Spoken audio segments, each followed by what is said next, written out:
And there came a time known as the third millennium, a time when the people of the earth were ravaged by disease, pestilence, and poisons, a time when the horsemen of the apocalypse ran the multinational corporations, a time when America's citizens were waking up to a future of no money and no jobs, a time when a special man came forward, a man that your American taskmasters did not want you to see or hear, a man whom they took prisoner and hid away, a man whose name is Yahweh ben Yahweh. For telling people the truth, Yahweh ben Yahweh was taken prisoner by the minions of darkness. For giving people hope, Yahweh ben Yahweh was led away to Golgotha. This is the continuing story of the past and of the future, about good and about evil, about your life and what it will become. A story that tells why the so-called black man of America had to suffer for over 400 years. A story of what will happen to the so-called black man if he returns to the laws, statutes, judgments, and commandments of God Yhaweh. Olam shall Yhaweh. The universe of Yhaweh. Brought to you by the nation of Yhaweh. Working for you and your future.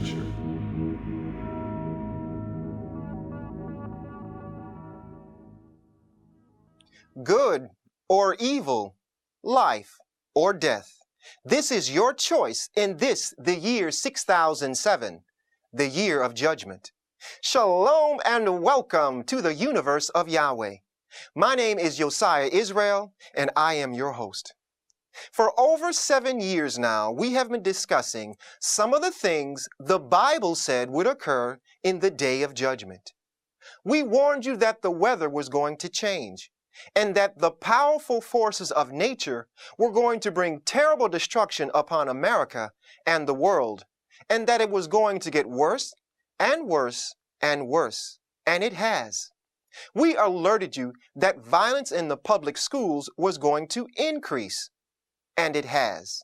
We showed you in the scriptures that forewarned of wickedness in high places, and we are witnessing today gross misconduct and serious crimes being committed by some of our highest elected officials. What lies ahead for America and the world is nothing less than the proliferation of deadly diseases and plagues as foretold in the Bible. But there is hope. The Bible tells us that at the end, the Messiah would be revealed, and at that time, he would save the righteous from this impending destruction. That one, the Messiah, is Yahweh ben Yahweh. So we invite you to join us in the universe of Yahweh, featuring the commandments of Yahweh and the Messiah revealed. First, the commandments of Yahweh. For 6,000 years, we have been suffering at the hands of rulers who transgress the laws of Yhaweh and teach all people throughout the earth to transgress the laws of Yhaweh. In order to have peace, love, and harmony upon the earth, we must return to keeping the commandments, judgments, laws, and statutes of Yhaweh. All of us have been taught that the commandments, judgments, laws, and statutes in the Old Testament Bible do not count today. In this series, we will show you that the commandments, judgments, laws, and statutes in the Old Testament Bible do count, and that if we govern our lives according to these commandments, judgments, laws, and statutes of God Yhaweh, then we will have peace and goodwill upon the earth forever. We invite you to study along with us. However, in order to do so, you must have the following tools: a King James Version of the Bible, several dictionaries, the New Strong's Exhaustive Concordance, a set of encyclopedias, Hebrew and Greek lexicons, a thesaurus, and a synonym finder. Shalom. My name is Sarah Abigail Israel. We have been discussing the commandments of Yahweh. We have established the fact that the first 2 commandments ever given to man were given to Adam in the Garden of Eden, which were to dress it and to keep it. We are continuing our study of the second of these 2 commandments, which is to keep it. In our Hebrew language, the word keep is shamar, and one of its meanings is to be on the lookout for, or to be expectant of, the future birth of a child. In considering this definition, we are discussing some of the things the Bible said would happen to this one child, the Messiah, Yahweh ben Yahweh, that would clearly identify him as the one promised to come in the Old Testament to first deliver or restore the lost sheep of the house of Israel, the so-called black man of America, who are descendants of slaves, to the Promised Land, and then to gather his other sheep, which are not of this fold. A brief review of what we discussed last week will set the stage for our discussion today. Last week, we decoded another part of Matthew chapter 27, verse 64, and discovered that the phrase, "and steal him away," means that we, the pupils of Yahweh ben Yahweh, will take the divine teaching method of Yahweh ben Yahweh and teach the so-called black people of America how to define the words in the Holy Bible that are not obvious, and they will discover the truth for themselves, that the Holy Bible contains our true history.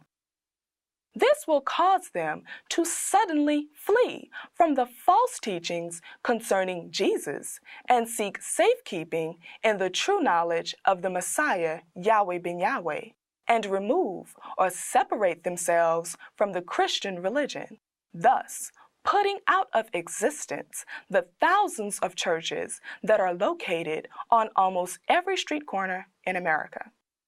We will begin our topic of discussion for today with the next part of Matthew chapter 27, verse 64, right after this short break.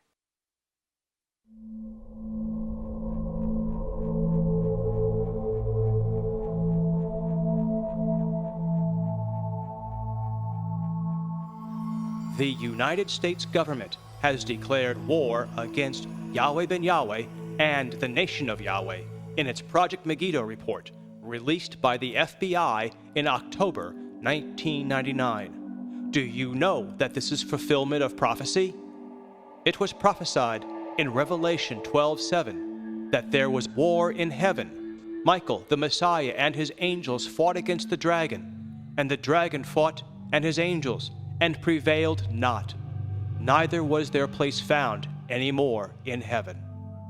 In the government's report, the nation of Yahweh is labeled as extreme terrorists, accused of believing that white people are incarnate manifestations of evil.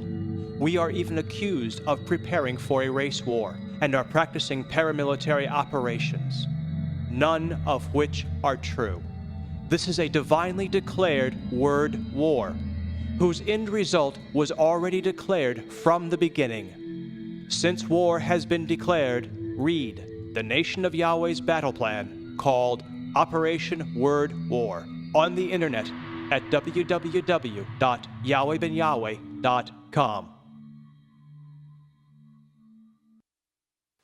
Welcome back. And now we shall decode Matthew chapter 27, verse 64, which reads, "And say unto the people, he is risen from the dead." This is why the United States government commanded a circuit court judge to impose onerous restrictions upon the Messiah to prohibit him from having any communication or association with his pupils. They are petrified that we will say unto the people, he is risen from the dead. Now, before we get into decoding what this means, we want to give you some background scriptures to set the stage for proving beyond a reasonable doubt what the government's greatest fear is all about. And we are going to do this over the next series of shows. So let us begin this series with Jeremiah chapter 16, verse 19, which reads in part, "The Gentiles shall come unto thee, Israel, from the ends of the earth, and shall say, Surely our fathers have inherited lies, vanity, and things wherein there is no profit." The Gentiles from all the ends of the earth are going to come to us, the pupils of Yahweh ben Yahweh, and confess that they have inherited from their founding fathers nothing but lies, vanity, and things wherein there is no profit to them. Now let us consult the authorities, the dictionaries, so we can be more specific about whom the Gentiles are and exactly what the words lies, vanity, and things are referring to. The first authority we will consult is the Webster's Second New College Dictionary, copyright 1999, on page 466. In it, the word Gentile is described as a Christian or a heathen. On page 199, a Christian is one who professes belief in Jesus as Christ or follows the religion based on his teachings. Our next authority is Random House Webster's Unabridged Dictionary, copyright 1999, computer software, and it confirms that a heathen is an unconverted individual of a people that do not acknowledge the God of the Bible. Based on these facts, we now know that those unconverted individuals who do not acknowledge Yahweh, the God of the Bible, as well as those who profess belief in Jesus as Christ or follow the religion based on his teachings, have inherited lies, vanity, and things wherein there is no profit. Let us be more explicit about exactly what they have inherited. Accepting the validity of the Bartlett's Roget's Thesaurus, copyright 1996, on page 1089, lies, reference number 627.4 and 12, are distortion of truth, false images, trumped up stories. In addition, lies are also twisted words, words taken out of context. Lies are equivalent to equivocation, double meaning, and to mislead. On the other hand, vanity, reference number 297.1, on page 1385, is characterized as overconfidence or boastfulness. On page 1345, things, reference number 469.3, are classified as possession of land. Considering the veracity of these facts, it is plain to see why the chief priests and Pharisees fear what the pupils of Yahweh ben Yahweh will say unto the people. They know that those who profess belief in Jesus as Christ or follow the religion based on his teachings are eventually going to come to us and admit that they have inherited from their founding fathers a distortion of the truth about the true Savior, including a false image of him. That they have inherited trumped up stories concerning Jesus as Christ. and that they have inherited equivocation, which means things that have been spoken falsely or misleadingly, words that have been deliberately misstated or created to give an incorrect impression. They will come to us and acknowledge that their founding fathers intentionally twisted words, took words out of context, and gave words double meanings to deliberately mislead them. In the end, they will ultimately concede that their founding fathers have caused them to be overconfident and even boastful about the false teachings they have caused them to inherit. And above all these things, they will plead guilty to the fact that their founding fathers have taken possession of the promised land that does not belong to them. This being the case, they will finally own up to the fact that none of these things is of any profit to them. This is why the chief priests and Pharisees are horrified about what the pupils of Yahweh ben Yahweh will say unto the people. And not only that, but John chapter 11, verses 47 through 48 makes it crystal clear as to what is really at stake here. And it reads, "Then gathered the chief priests and the Pharisees a council, and said, What do we? For this man, Yahweh ben Yahweh, doeth many miracles. If we let him thus alone, all men will believe on him, and the Romans shall come and take away both our place and nation." The chief priests and Pharisees are scared stiff because they believe that if the people become conscious of what the pupils of Yahweh ben Yahweh are writing and saying, all the people will believe on Yahweh ben Yahweh. And as a result, both their place of trust in the minds of the people and their nation shall be taken away. And this is why the Messiah is considered to be such a compelling interest to the American government. Please join us next week as we shall continue our series on exposing why the chief priests and Pharisees fear that the pupils of Yahweh ben Yahweh will say unto the people, He is risen from the dead, as we continue to explore the dark sayings in the Holy Bible and their connection to the pupils of Yahweh ben Yahweh, taking a native command of a language or linguistic rule, while simultaneously maintaining our course of singling out the family of Adam from the perspective of the word watch and its relationship to keep. I bear witness to you today that the Messiah, Yahweh ben Yahweh, is here. I bear witness to you today that the Mahdi is here. I bear witness to you today that Shiloh is here. I bear witness to you today that the great light is here. I bear witness to you today that the Grand Master of the Celestial Lodge, Architect of the universe, is here. I bear witness to you today that the Enlightened One is here. I bear witness to you today that the one all religion has been speaking of for almost 6,000 years is here.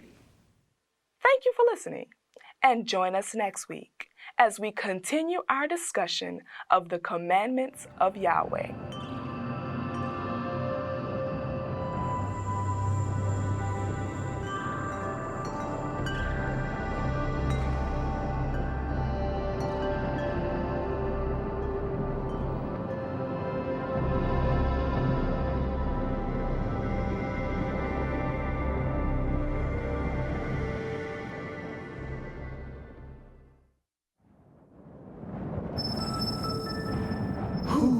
Is worthy? Who is worthy to open the book? is worthy to open the book and loose the seals thereof. And in the midst of the 7 candlesticks, one like unto the Son of Man, clothed with a garment down to the foot, and girt about the paps with a golden girdle. His head and his hairs were white like wool, as white as snow, and his eyes were as a flame of fire, and his feet like unto fine brass, as if they burned in a furnace, and his voice as the sound of many waters. At the end of time of evil rule, the Anointed One, the Messiah, shall appear.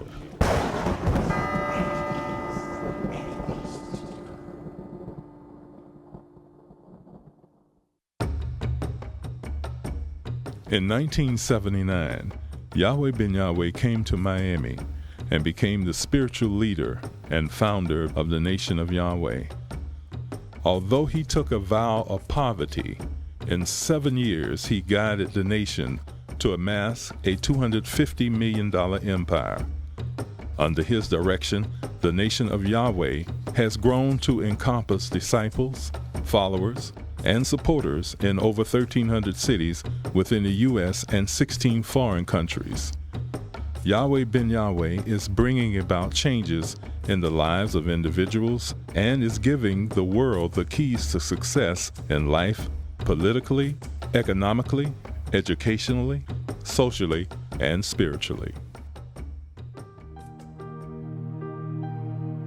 This word "in" is used to indicate transition from one state to another state, meaning the babe would come to power.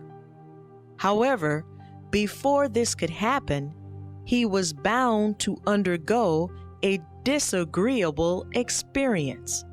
For example, he had to suffer the unpleasant consequences of judicial murder in U.S. courts. Unquestionably, this knowledge of the word "in" is comprehensible only to a special, ultra-sophisticated group. The words swaddling clothes in Luke chapter 2 verse 12 have the same Greek reference as the word wrapped. In Greek, sparaganu, the words swaddling clothes is defined as narrow strips of cloth wrapped around an infant to restrict movement. It limits movement and imposes restrictions on the immature or inexperienced. This definition reveals that the babe, Yahweh ben Yahweh, would be wrapped with certain limitations and restrictions.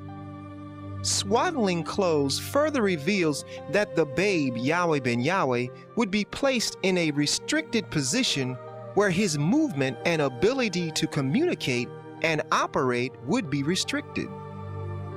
Some synonyms for the word swaddle, as found in the Synonym Finder by J.I. Rodell, copyright 1978, on page 1201, are bind, wrap, wrap up, enwrap, confine, bundle up, muffle up, swathe, roll up, and bandage.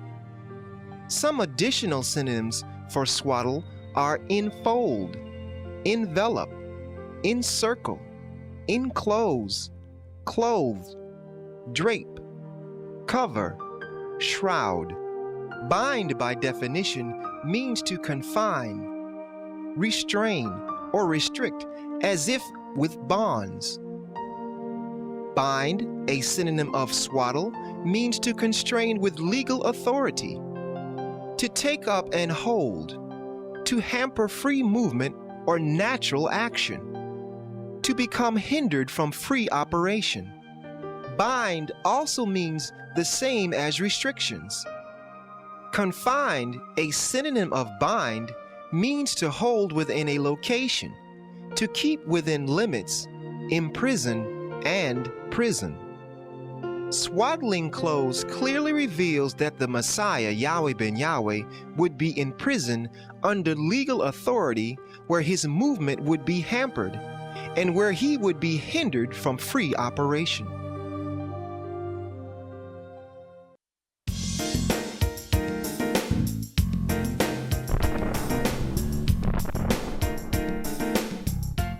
Remember that this is the morning of the third day, and I shall rise again.